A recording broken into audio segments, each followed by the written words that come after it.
Welcome to Exploring Neurodiversity. Today's episode is Implementing Inclusivity. This is a co-produced FE News and Cognassist podcast mini-series called Exploring Neurodiversity. This episode is all around implementing inclusivity. My name is Gavin O'Meara. I'm the CEO and founder of FE News. My co-host is Louise Karwowski. She's head of science at Cognassist. Louise, how are you? I'm very well, thank you, Gavin. Nice to be here. Yeah, it's our last of the series of this series so far. And this is a really, really important one. It's all around practical ways that we can actually showcase best practice, but to encourage inclusivity to learners, to onboard teams and learners, to help leaders be able to take this forward. So it's really, really, really important. Got two guests today. We've got Charles Dall'omo, CEO of Train Together. How are you, Charles? I'm doing very well, thanks, Gavin. Likewise, pleasure to be here. And it's a pleasure to have you. I'm really looking forward. And Charles is going to be unpacking things from a leader and CEO perspective as to sharing tips and advice. And we're also joined by Nicola Clark, whose actual title is Senior Learning Coordinator. But the more we've sort of delved into this, I've given her a new title completely, and it's the Inclusivity Champion. Nicola, how are you? Very well, thank you. Yes. And Nicola as well is with Charles in Train Together as well. So we're exploring this from a provider perspective, is from the leadership, but also operational delivery. Got a really exciting story about how they've done this, particularly in the middle of a pandemic, but also how this has all been onboarded for learners and for staff. So I just really want to explore this. The whole of the area here is around implementing inclusivity, but it's really to see how we can onboard everyone and to be able to make an impactful change to learners. But in the part of that journey, there's leaders in it, there's teams in it, there's individuals as well as learners, then their employers. So there's a lot to be sort of going on here, really. Charles, there's a journey here. So could we talk about the very first stage of the pre-implementation? So in that planning stage, what sort of things were you thinking of to be able to make this sort of, kick off well?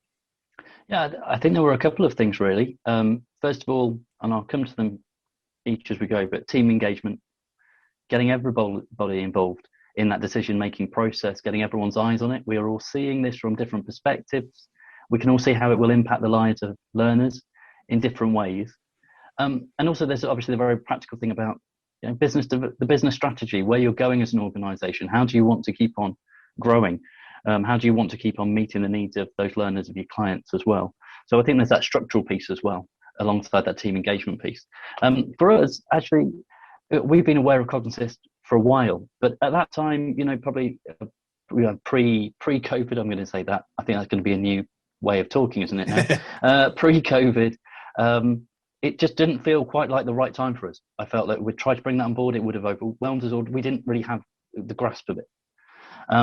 But so this is January 2020, a couple of people on our team had attended, I believe, a webinar where Cognassist was mentioned. They were, wow, this sounds fantastic. And I said, great, you guys go off and have a meeting with them, chat about it and go and explore it. And they came back. They've got very different views, one much more around functional skills and one about kind of safeguarding and that well-being element. And they came back and said, this is for us. This sounds like exactly where we want to go. And at the same time, at an executive level, we were talking about bringing and creating our own additional learning support team. I think we've gone through various transitions, but we recognise actually we need a team purely dedicated on learning support to work alongside our trainers to make sure that our learners are holistically considered and supported. So for me, that was all underpinned really by hopefully good communication and wanting to make a real impact rather than just bring on a learning system to not just simply tick a box from an Ofsted point of view, or yes, there's funding attached. We want to be really super careful with that funding as well. So we wanted to make sure we were doing that well as a team around this. And with the communication side of things, obviously it's communicating within the existing business, and it's great. So it's gone from those that are on the sort of cold face sort of delivering with learners that have advised back from a webinar, then it's sort of fed through and gone back. So it's like that full figure of 8. Mm-hmm.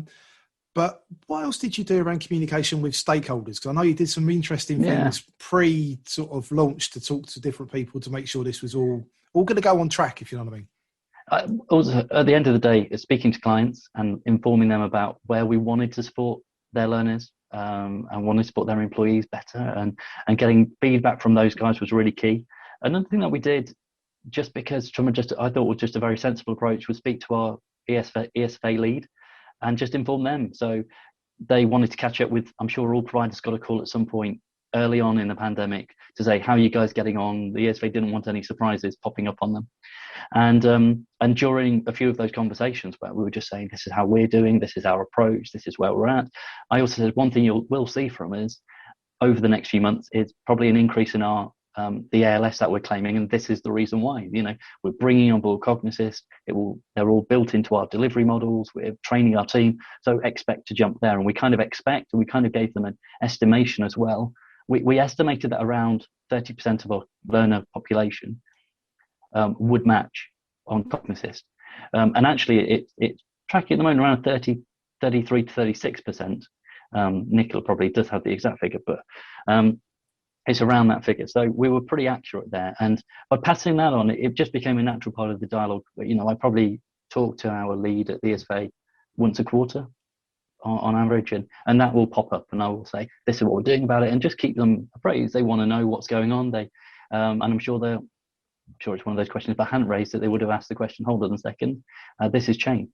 And I think the problem or the challenge here for us was that we were doing a huge amount of additional learning support before, but supporting the trainers actually recognise what that learning support is, or and how to support those learners was a bit of a gap. We had a really interesting chat with the team this morning. We the way we responded to COVID was a bit over the top at the beginning. We did 30-minute meetings at 9:30 every day. We then tracked it down to about 30 minutes 3 times a week. And we do a Wednesday morning meeting. That's very operational. So somebody takes the lead on that. And today's was Nicola's lead. And we were talking about feedback from surveys, specifically around Cognassist and additional learning support, and also about the data, what's going on, how many learners are matching and completing. We've got really fantastic data, really fantastic feedback from the learners. It's about supporting our trainers to actually grab hold of that and actually implement that within their practices as well. I think Paul, within our team, who heads up learning support, said, pretty much the learners that we're supporting, giving additional learning support to, in and over what we do with Cognassist, match on Cognassist. We didn't have that data before, so we weren't able to be proactive. We weren't able to go, this learner who is enrolling here is most likely going to need extra support. Yeah, we might have found that out as we went down that journey with them. You see, and I think that's really good. It gets you on the front foot. Yeah, definitely. And I think that's really important. Yeah, no, absolutely. A bit of a different sort of angle on the question. Every organisation, every business is different. But yeah, you're a leader of a provider.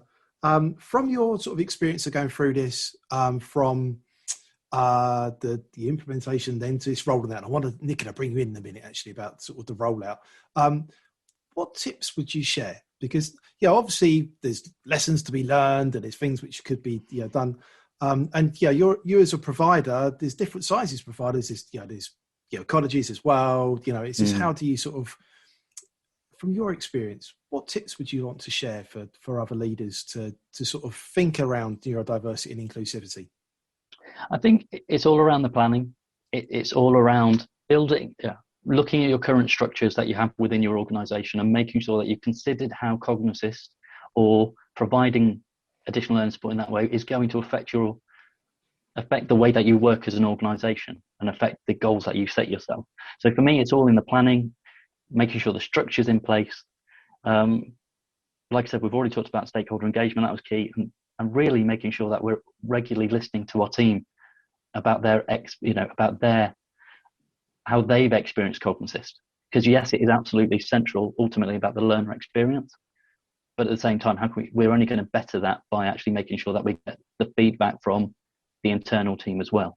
So for me, that's got to be key. And I've said today in the team meeting that we're still on the implementation journey. Yes, we've been here for 9 months, but I don't think we really will have finished our implementation our Cognassist until we get probably past that 1 year, 12-month marker.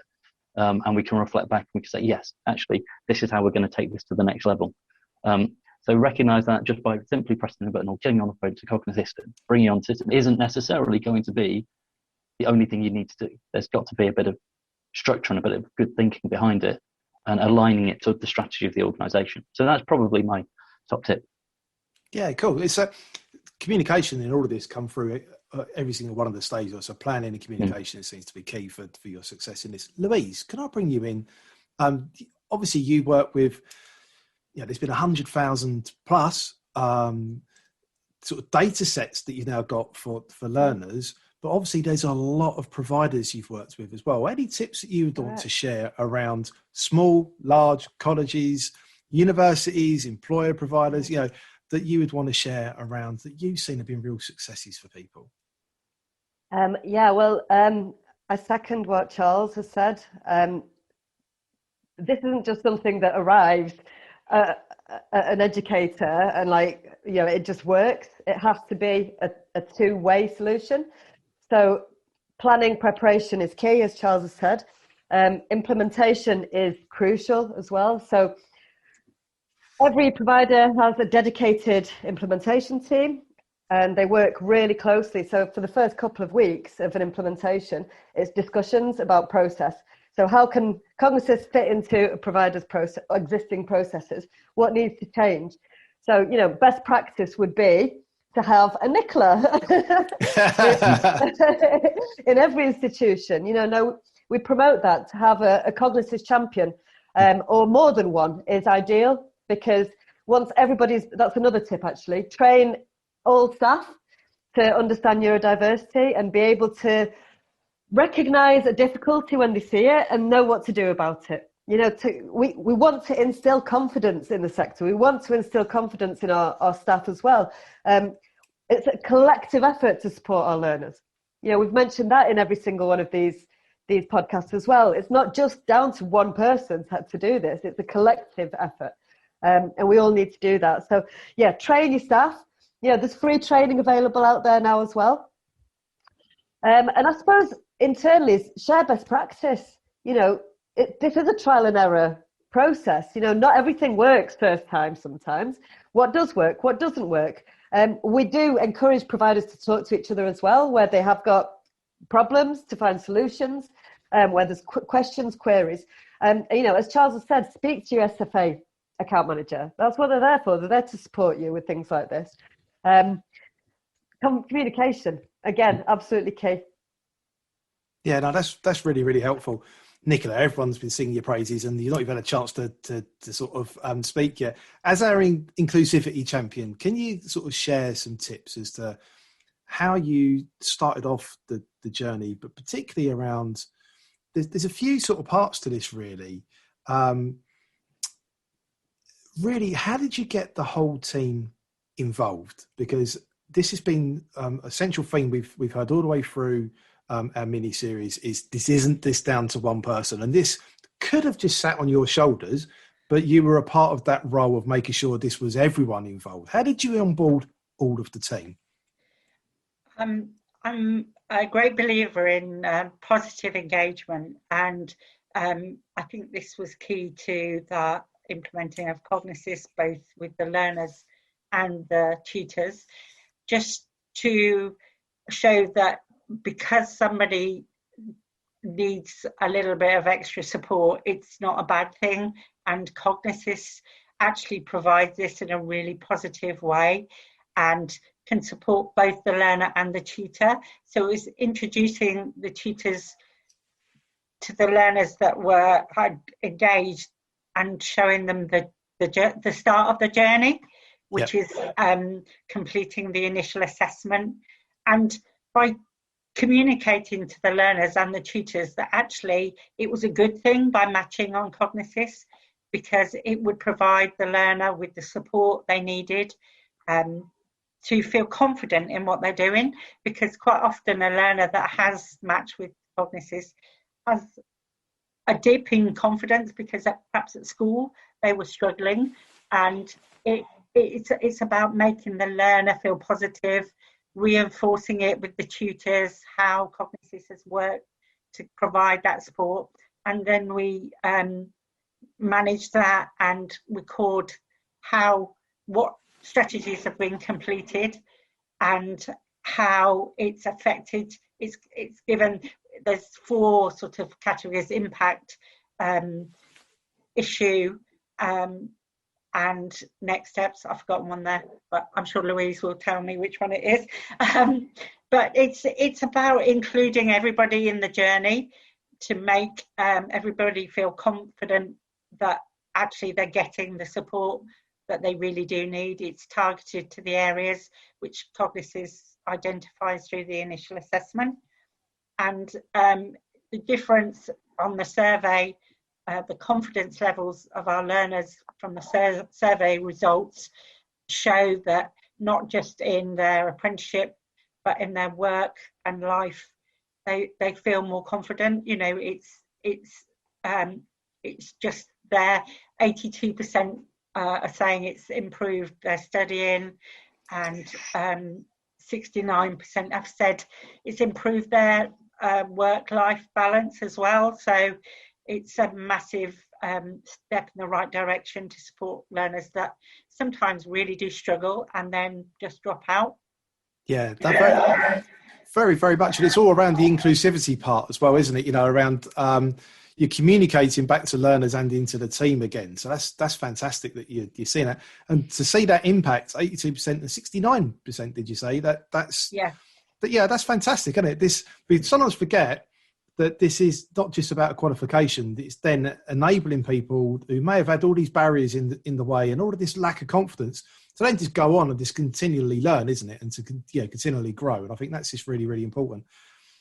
Nicola, what practical things would you say would be a good idea? Or Charles, maybe you can step in on this as well, around enabling the team to have that additional time to adapt to the learner's needs.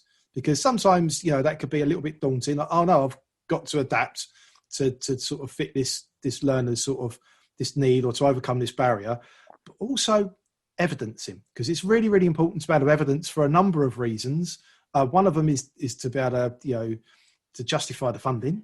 The other is to be able to show that learner journey, isn't it, around where they've gone from. So, I mean, surveying, Nicola, is obviously one of the things you've been doing really well. But yeah, what practical tips, Nicola and Charles, could you maybe suggest is ways to be able to bring the team on to be able to actually deliver? Yeah, from our point of view, I mean, Nicola joined our team specifically to champion Cognassist, to champion. So we and we had brought on Cognassist probably about 3-4 weeks in advance. So Nicola already came on board with, you know, working and supporting us bring on board our current learners who had, I think we decided that learners who had at least 6 months or more on program that were going to go forward and go through Cognassist. And that's tricky because those learners have already gone on course and all you're asking them to do something else. And you know, so I think that, you know, initially Nicola also had that challenge there. I think the way that we've worked with the trainers, going back to your question, Gavin, I think it's been, that's what I'm saying. It's the implementation is not something that just happens overnight. It's something that we need that continual feedback on. So the trainers are completing feedback on the learners and how the learners are experiencing Cognitive within the Cognitive system, but they're also then linking that back to the e-portfolio. And we're also encouraging our learners to journal about it as well within the e-portfolio. We use OneFile, for example. And one thing we want to be doing and continue to do is to encourage best practice by, you know, we were talking earlier about one of our trainers who really is fantastic early on in the month, completing those notes as part of the natural review process. It's not separate to, where some of our trainers are on that journey, I think is the best way to say. You know, they're finding their feet with it. That's just, so you can't also expect that from day one everyone is going to respond in the same way. You can share best practice and you can promote and highlight where things are going well and how to save time, but actually it is something that you are going to continue to work on and fine-tune over that month, over it as each month goes by. But one thing Nicola does on a Monday morning, a part of my brief to everybody, has like a 5-minute slot to share with everyone how we're doing, getting feedback from everyone on a weekly basis. So not leaving it a month, but having a regular touch points with everybody. And of course, Nicola's on the phone to trainers, reaching out, saying, how can I support you? How can I assist you? And that's been really positive as well. So I suppose for me, like I said, it's not really something that all of a sudden we had a structure and it ticked straight away. It's, yeah, we got it in bed, we got it embedded, it was fantastic, and it made a difference. But actually it's that fine tuning on a monthly basis which has really made the difference. Yeah, no, definitely. And I suppose it's like the same with learners. We're always asking learners to, submit and regularly update their portfolio. And it's the same again for the educators. They need to be doing the same about the learners. It's sort of that circle of 8. I'm into my circle of 8s today. Nicola, could we talk about the process? Because obviously you had existing learners, and there must have been some within there that have got a hidden neurodiversity when they went through assessment. And then you got your new learners that have gone through initial assessment straight away. So how's that sort of been different for those that were existing learners, pre your sort of coming on board? And how did you onboard those? And what was the change? And then for the new people that have joined, how's that different? And what lessons could be learned in sort of taking that forward?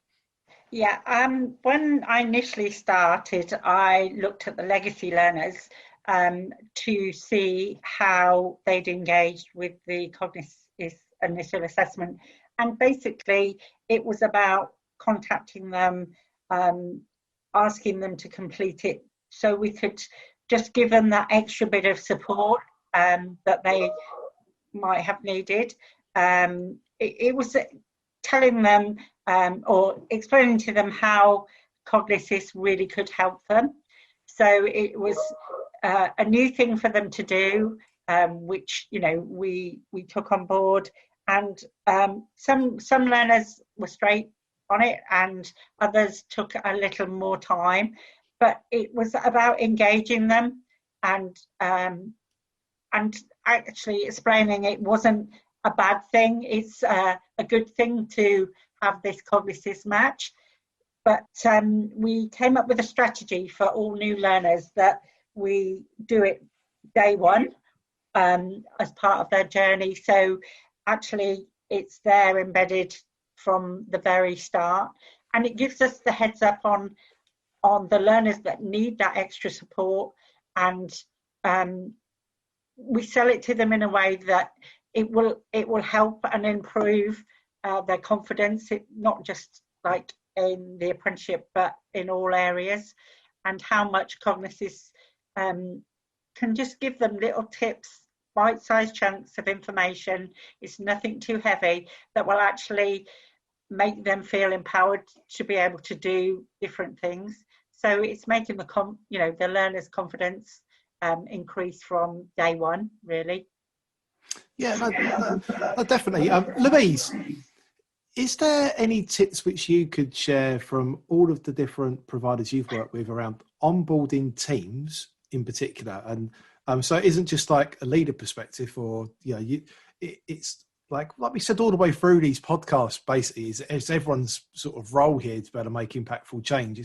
It's that sort of thing, that whole analogy about a village, sort of bringing up a child, isn't it? Do you know what I mean? It's just like, how can we sort of learn from that? What sort of tips could you sort of share for other people? Because there's large providers coming to this, really small providers. How do we sort of, take this forward? I think everybody needs to be involved, even at a light touch perspective. So the best practice examples I've seen are where like we're trained together, where Charles knows exactly what's going on, maybe not on a day-to-day basis, but we wouldn't expect that. But you know what Cognosis is, you know what it does, you know how it needs to be implemented within the company, and you have updates every week on it. That's perfect best practice.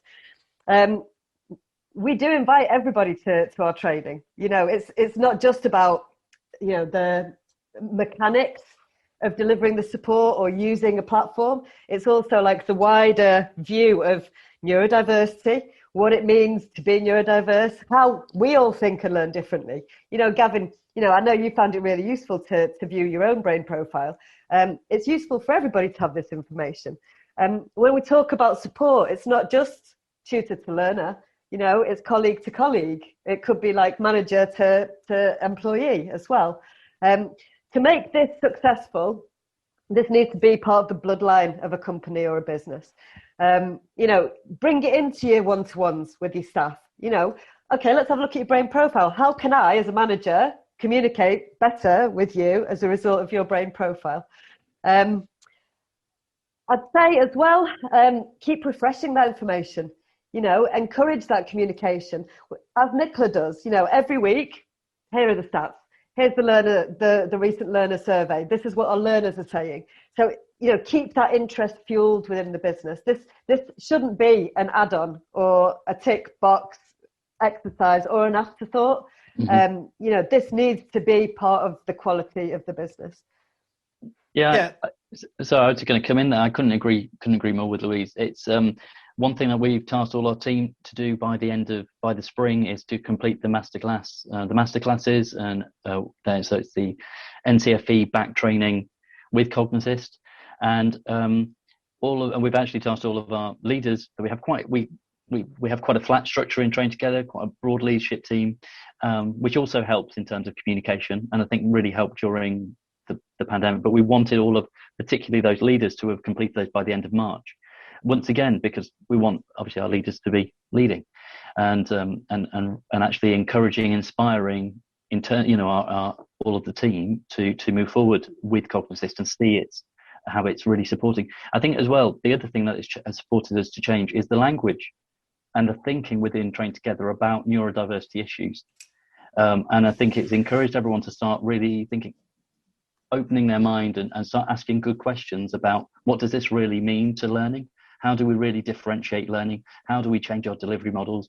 What does it, what does it mean to truly develop and deliver learning, which is actually really inclusive? So it's supported us with our equality, diversity, inclusion piece, our safeguarding piece. We've aligned it. We brought on board a new safeguarding piece of software called My Concern. And what we do is all of our learners who match within Cognassist are put, they have a profile set up in My Concern, just because we are aware that those learners that do match in Cognassist are more likely to be vulnerable and more likely to have other safeguarding issues. So once again, it's seeing that that has developed the language of safeguarding within the organisation, EDI. So I think for us, it's a part of a bigger piece that it's actually, and probably took us on a journey that we weren't fully anticipating, but we've responded and proactively taken steps to move towards. Yeah, no, that's great. And it is so essential. It's brilliant that you've gone through this like holistic approach to it, Charles. And it's testament to you that you've led the team to do that.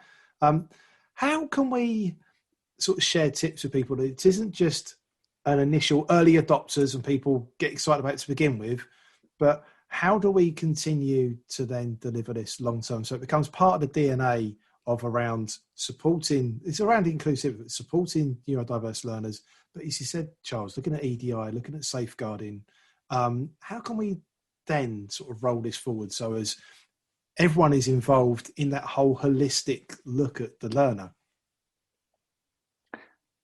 I've got a thought on that, and it's only because it's what we're doing at the moment, and it's I recently attended some training on key account management, just because I feel it's something that, well, doesn't matter who you are, you can always improve in this area. And it just really dawned on me sometimes when you invest in systems, you invest in new things, you often internalize it first and you think, how is this going to change what we're doing? And I think that's the wrong question. And so how is it actually going to change our learners' experience and our employers' experience?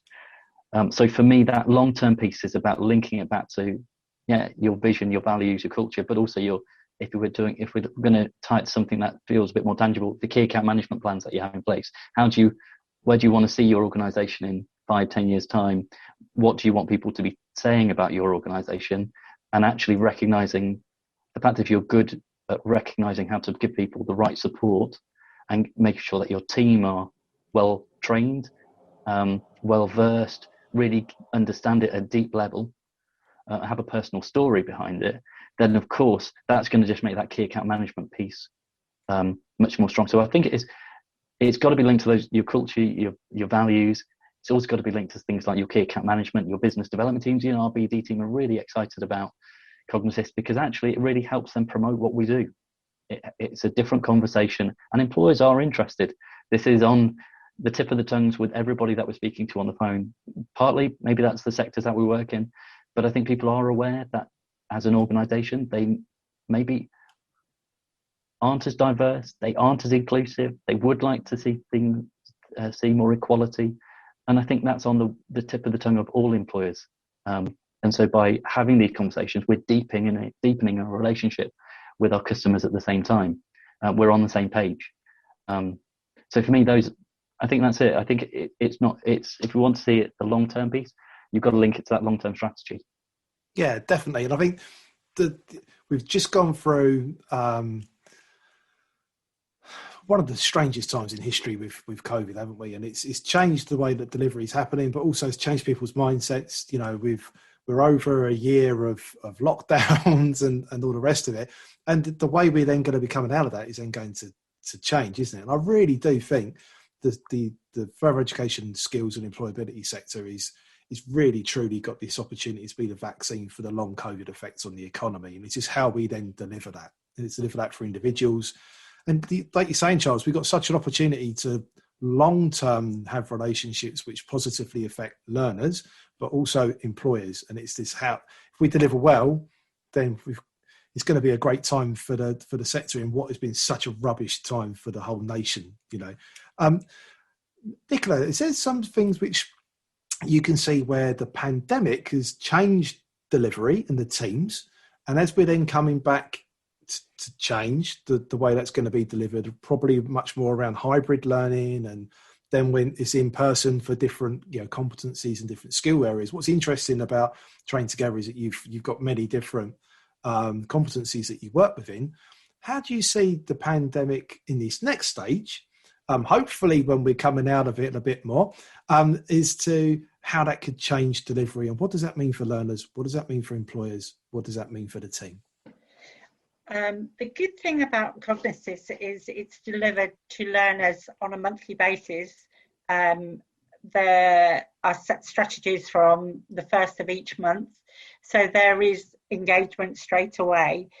But how we follow it up with the tutors, with reviews and things, we're doing it via Teams and things like that. But this in the future could be done at a tripartite meeting with both the learner, the employer, the tutor and myself. It's about utilising Cognassist in the best way to ensure that learners are actually, you know, reaching their potential and not letting them fall behind. So Cognassist will be out there delivering or sending the new strategies out every month, but it's making sure that the learners are in a good place to actually complete those strategies and then discuss them with their tutors. So when we are able to go out and have face-to-face meetings with the tutors and trainers and employers, it just connects it all up. It's a 360 approach. I mean, we are doing it via Teams at the moment, but it is always nice to have that face-to-face meeting. So it's not something we do every month with every learner, but, you know, sometimes people have things that happen in their lives and they're struggling, and it's really good to be able to reach out to them and say, you know, is there some other areas? Cognassist has a very good strategy on stress management and things like that we can implement as an extra, but it's about communicating between all parties to make sure that everyone feels comfortable with, you know, what's happening in the world, which is really difficult at the moment. But hopefully one day soon we'll be back to how we used to deliver. So yeah, it's about that complete circle really, and making sure that people feel happy with what they're doing, that, you know, it is helping them and giving them that support they need. So can we talk about adult learners? Because one of the things that we had in the whole COVID crisis has been, you know, we've had recent ONS figures showing as the dates go on, raising unemployment figures for both young and more adult learners, stroke employers. That's been propped up a lot by furlough. As furlough starts to come to a close, some industries may open, others may not, and be affected. There's going to be a lot of people, this COVID term of pivoting. And yeah, we've got schemes that are Kickstart for young people. Restart is going to be coming on stream for adult learners, which then would naturally, hopefully mean that people would then be able to either step into roles straight away or probably more likely go into apprenticeships as well. There's going to be a lot of adult learners who may have had quite a bad experience at school with basically it was a hidden neurodiversity. any tips to be able to help those adult learners, or to help staff help those adult learners, where, because there could be quite a lot of baggage over the years of having different, sort of feelings around what their neurodiversity was. There could be some relief, there could be some anger, like how can you support adult learners who are then coming back into education to stack those skills, to bridge, to pivot? There's got to be a learning process here. How can we help adult learners which are coming back into the education cycle? Yeah, I think from my point of view, it has to start first of all with supporting employers to become more aware of neurodiversity issues, and to become trained. There's no reason why our employers can't be doing the training with Cognassist. We send them content about Cognassist. There's a really great articles that I know Cognassist have created, and sharing information about that with not just our lead contacts, but at the mentor and line manager level as well, so they become more well. And I think ultimately, as a nation, we've probably got to become good at mentoring and good at showcasing those skills. And part of what makes you a good mentor is obviously recognizing yourself as a professional mentor, and having the skill sets, so secondary skill sets alongside being a mentor, being a teacher, being a trainer, but ultimately able to differentiate what you're doing, able to communicate in different ways. We all know about kinesthetic, etc., but I think as well that's also got to be understood at a neurodiversity level. So that's layered upon that as well. So I think it has to start with the employer. It has to start with recognizing employers have a great deal to work with here. They have to be the mentors of the future. Ultimately, as apprenticeship providers, we're not there every day with our learners, and so our mentors, our APTA and our line manager are critical for that truly to be embedded in that, to actually have an impact within the workplace, and for that individual to be fully supported. Yeah, no, that's really cool. We talked about employers and danced around the topic a bit, really. But any tips that Louise, Nicola, around, say there was an undiagnosed neurodiversity, the learner, if they're an apprenticeship learner, is obviously they're employed, they're in a full-time work. What's then the sort of situation around it? Because we've covered this on a lot of podcasts, haven't we, Louise, around this. Sometimes learners, and I can understand why, are frightened to sort of tell their employers that they've got a neurodiversity or a barrier, but there's going to be times when they just didn't know, and what's the way forward, particularly with employers, that we can remove any stigma? And I think that's going away more and more as time goes on. But how can we help the employer as well as the learner in sort of this neurodiversity journey with individuals, but overall? Yeah, great question. I agree with Charles. Get them involved. Send them information. Send them articles. I think on a detailed learner level, though, if the learner is keen to disclose, then I would recommend a tripartite meeting. So, for example, Inclusivity Champion, employer and learner, and then use the assessment report as a framework for that conversation. So the assessment report has the resulting brain profile, and then it has advice. So, there's really easy advice that can be implemented on a practical level by anybody who sees that report. I think what's really important for the employer as well is to see, what are the benefits? What does it mean for me as an employer? Okay, I can support that person. I can do things differently for them. But why? What's in it for me?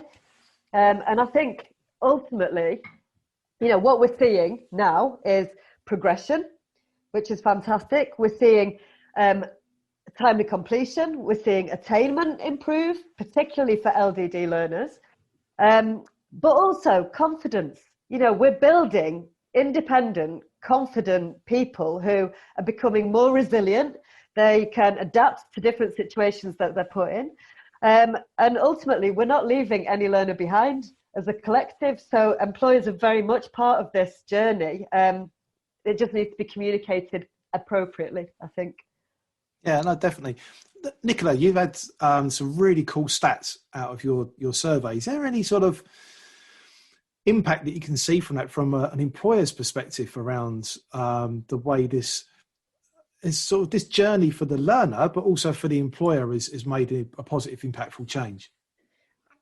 Employers feel that they're included more as part of the apprenticeship by knowing their staff better and having a better understanding of something that probably their learner didn't know about. And it's one of the discussions that I try to have early on when the learner has completed their initial assessment is, was the part of the assessment that actually you found difficult? Because quite often that is the part that really is where they're matching. So they have a feeling, but they've never quite understood why. So it's all about taking the time to explain that actually it's how their brain works, and we're all individuals. We do have spiky profiles, and it's about saying there's nothing wrong in that. You know, we are different and we learn in different ways. So it's how we support it, how we include the employer on the journey as well, because they might be a new member of staff, and quite often they want to then know how best they can support the staff. So it's about including everybody in that first tripartite meeting and saying that we're there to support them and help them through their journey. Yeah, that's really cool. Charles, is that from your experience, it seems like there would then be a training need to be able to help staff who may not be used to onboarding not just the learner but also the employer as to explaining. Again, it's another communication sort of thing here, really, isn't it? Around communicating to the employer what's happening, what's been seen, but what's the benefits, and what's the sort of way forward. How have you sort of gone about that, or what tips would you want to share to be able to help other leaders think about how to support their staff in this? Because this sort of goes a little bit beyond what most educators would think, because this is me doing education, this me also then supporting an employer, but it is part of the role, so how can we support educators to step into that sort of other side of their role, which is all around support and communication? Yeah, it has to be about its time and training. There's no quick fix. I think a nice Covey quote is, with people, slow is fast and fast is slow. And that's really true. It's putting in the right internal CPD, putting in some professional CPD as well. Nicely timed in. I think people can't absorb that all in one go. You have to have that well scheduled. You've got to review it. You want your line managers to be connecting in with your trainers and talking about it, obviously being influencers and inspirers and really championing it alongside Nicola. So it can't just be Nicola the only champion in the organisation. It has to be those that have those leadership roles. And it's about then, ensuring people have got the time in order to actually implement this practice as well, and practice it. There's nothing better than practice. And we certainly weren't expecting our trainers to become overnight gurus when it came to Cognassist and neurodiversity, but actually also being very open with their learners and also the employers, our clients, saying, this is a journey we're on. This is what I've learned. There's no better thing you can do than pass on the learning you've just learned to other people to embed it.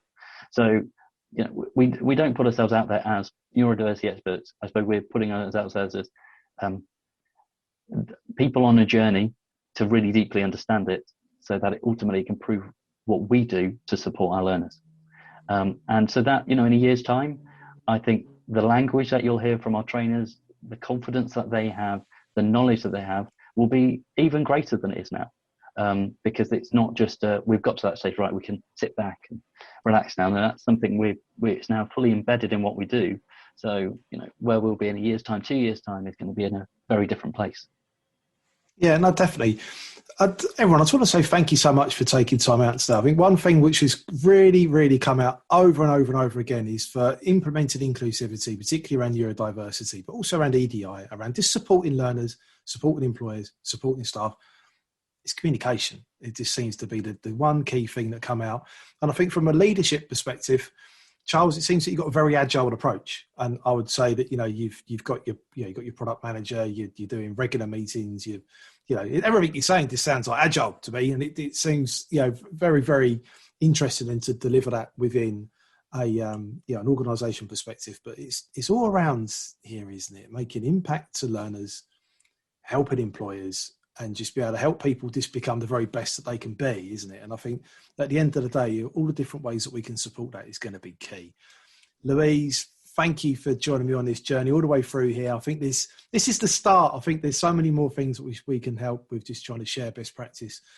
Charles, thank you for sharing from a leadership perspective. Nicola, I think honestly, Charles, you need to change your name to this being champion, really, because it's just this whole ability around being an inclusivity champion.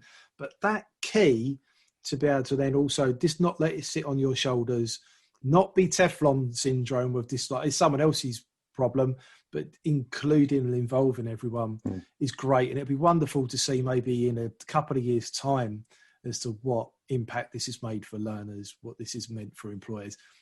Charles, also from a key account management perspective as well, what's it meant for retaining employers, retaining those learners from maybe a level 3 to a level 4, 5, 6 and beyond? What could that mean? Everyone, thank you for joining us. This is a co-produced FE News and Cognassist podcast mini-series called Exploring Neurodiversity. Today was Implementing Inclusivity, and I hope you enjoyed it, and I hope you enjoy the other 3 episodes to this 4-part mini-series. We'll speak to you soon. Thank you for joining me and Louise for the latest edition of Exploring Neurodiversity. This is actually one of a 4-part mini-series. All of the episodes together are myth busting, steps to outstanding, funding fears, and implementing inclusivity. So me and Louise will hopefully speak to you soon.